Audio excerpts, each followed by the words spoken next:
ignore me, not problem. But be prepared to charge me. Search করেও যেন না পদায়, তাই আসো তোমাদের হাইড করা শেখাই। তো HTML আমাদের হাইড করতে গেলে এখানে আমাদের দুইটা প্যারাগ্রাফ আছে। একটা প্যারাগ্রাফ লিখছে hello brother what is your name, আর একটা ব্রাদার আছে পি।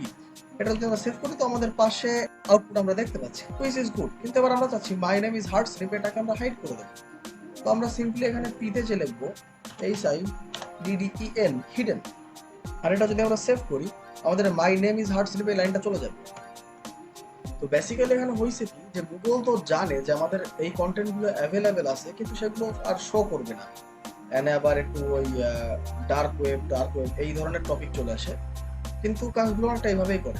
অনেকে বলবে যে না ভাই আমি তো ব্যাক স্পেস দিয়ে মুছে দেবো, কিন্তু ব্যাক স্পেস দিয়ে মুছে দিলে সম্পূর্ণটাই চলে যাবে, সেটার কোনো খুঁজে পাওয়া যাবে না।